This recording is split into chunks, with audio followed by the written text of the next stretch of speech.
Hello, Christ United Methodist Church, friends and family. It's Pastor Jeremiah coming to you with this week's Upper Room devotional. And today's comes to us from Malaysia, Kuala Lumpur, Malaysia, and it's Le Garcia Boat. And I probably mispronounced something, but very important that we recognize how interconnected and how broadly our faith journey is connected to so many others across international boundaries today. And our title devotional is to celebrate the moment, and it comes from the Upper Room for yesterday, December 11th, but was sent to me by my good friend Ruth, who found great security and comfort in the message, and it helped remind her of the importance of being focused on moments rather than what's coming or what has happened, but instead this very present moment. Frequently, I will talk about how us as human beings are like amazing time machines, right? More often than not, we're either looking at the future or dealing with the past, and oftentimes that's taking place in the present, which means we're not really present at all. We're thinking about the future or the past in the present, allowing the present moment to completely disappear and become the past and ignoring the very future right in front of us. Think about it, it works, right? You're a time machine. And I have to remind myself to take a breath, be present sometimes, and look at what's happening around me rather than thinking about what's going to happen next or what ought to have happened. During the holidays, it gets even worse for all of us. We worry about the past and we have all of our remembrances of things that went wrong, and so we try to prevent them this year, and we worry about the future that hasn't come yet, and we're very often unsettled and not even present in the moment that we're experiencing. I, as a father of four at home, and know this firsthand. I can't tell you how many times we get to the holidays, we're opening the gifts, and I'm spending all my time behind a camera taking pictures or setting up something to get just the right camera so I don't lose that present moment. and in that action, oftentimes I'm very likely losing that present moment and trying to preserve it, which seems oxymoronic at best, to spend so much time trying to capture something that's right in front of me only to miss it while it's happening. Those pictures, while important, are not nearly as important as just being present. My kids will often tell me, because they don't like their pictures being taken, just remember it, just experience it now, and then you'll have that memory.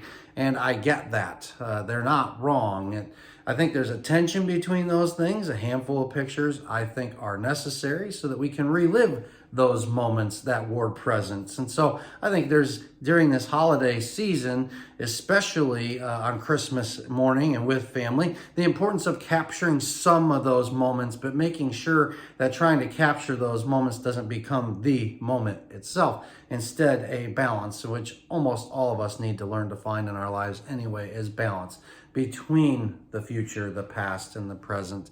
I'm not advocating at all that we shouldn't look to the future or reflect on the past, as much as remind you to be present. And to experience the things of God oftentimes requires us to be very fully present, or we miss God in our midst. Oftentimes, God is more complicated to interpret in action amongst us and amidst the life that we're going through. We tend to see God best in the rearview mirror, and we hope that God is acting into the future, and oftentimes, even in our present state, it's hard to see God. And so I will tell you that God is present. If the very fact that we can see God oftentimes in the rearview mirror reveals that God was present in the present then that we're looking back at, just we couldn't see it. And so something about our ability to see what God is doing in present moments is often obscured. And maybe that's from our focus on what was or what may be. And so being present is an act and a discipline that I am inviting you into trying to consider. So this year, as we're going into the holiday season of Christmas and New Year's and all the family gatherings and dinners and opening of presents, I invite you to put down your phone. Maybe turn it off. Take a sabbatical for a day and don't use the phone at all, and be fully present with your friends, with your neighbors, with your family, with your church friends and family, wherever you're at. Find a way to just be present, fully taking in, looking for God in your midst, and being grateful for that present moment. That's the other thing I think that this devotional, and especially my friend Ruth, who recommended this devotional to me, that we recognize even if the present moment that we're dealing with is undesirable, that somehow God is in that present the undesirable moment, and yet that moment is the only one we can be sure is coming. The only one that we can be confident of and do anything about is what's going on right now in some very real way. What I'm doing in this present moment, talking to a camera and trying to communicate through this platform to you, is an amazing and beautiful thing if you just stop and think about it. The fact that I'm looking into this camera and potentially looking at somebody I know or I don't know. The fact that I'm talking to a friend or a neighbor or a stranger all at once, and I get to connect with that person and reveal something, hopefully, in this moment about who God is and who I am, and to stand in that long tradition of trying to connect with others and reveal to them God's love. This is an amazing, very present moment. Beyond that I get to stand here as Pastor Jeremiah. Sometimes I forget in all my own personal busyness that I, standing here before you, talking through this lens and at this camera, am doing what I long to do my whole life. The littlest version of Jeremiah, the little boy Jeremiah, longed to become a pastor. I didn't imagine about being fireman or police officer or a professional athlete, though I did want to play football. I didn't imagine anything else other than doing this. And so while I'm standing here, behind me a giant bookshelf with an unlimited supply of coffee to my right, in an office that I love, and serving a community that I've learned to come to grow and love, and to lead in a local church and show others God's love. This is all happening right now in this present moment. I could say more. My family's across the parking lot, all safe at home. Well, one's at school, the rest are home for various reasons. They're home, they're safe. I'm here doing what I've longed to do my whole life. Our church is warm and heated, and there are people and events and things happening, and there's books behind me that I love, and there's opportunities in front of me. Look at all of the stuff I can be grateful for.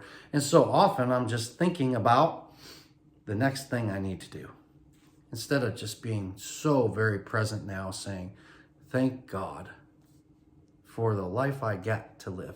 And this is a good present moment. And as my friend Ruth may remind us, sometimes that present moment, it's harder to be grateful for, especially if you're dealing with health issues or an upcoming surgery or the uncertainty of the future regarding health or what's going on in families, or the things you may be dealing with, or struggles you may have in your family or in your relationships, or in general with finances, or whatever can be weighing you down.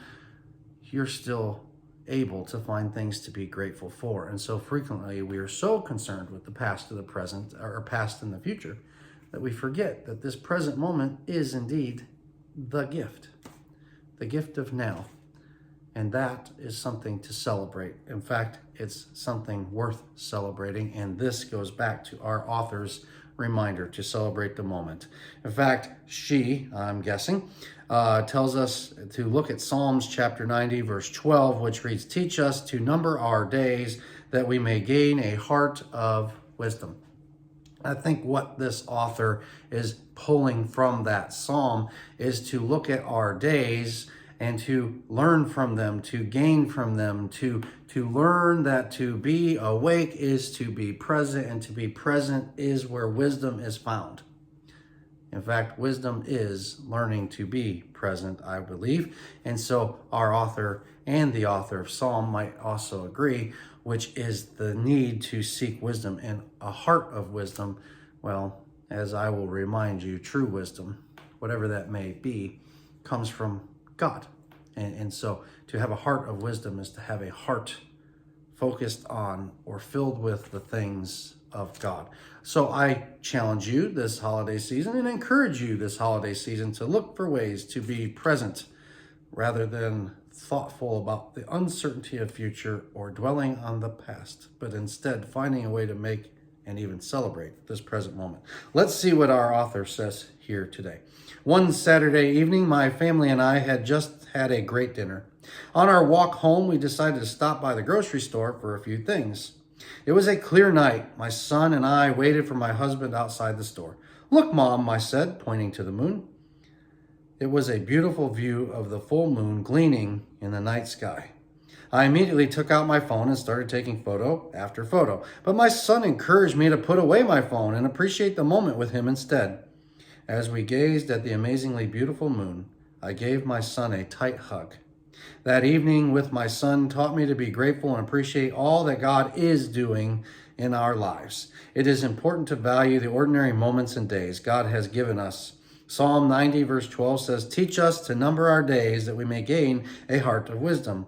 We cannot know what tomorrow will bring. Therefore, let us dedicate today and every day to God, one day at a time. And I couldn't agree more with that. And I've had those moments myself where I have to stop and just put my arm around my wife or my kids, or just to be aware of the beauty in a present moment. And recently, we all had that solar eclipse taking place. And I can't tell you how many times I saw people like this with their phone looking at an eclipse instead of being very real and present there. And instead of looking at our moments through screens, we can look at our moments through the eyes God gave us, the windows of the soul that dwells within us, to recognize the very sacred nature of now, or as our author would say, the very sacred nature of what is. The very isness, which I know is not a word, of each and every moment that we can be alive and breathe and live and rest in God's very sustaining, sovereign hand, which holds each and every moment that we live and tethers them together with all the other moments and knits us together in God's love.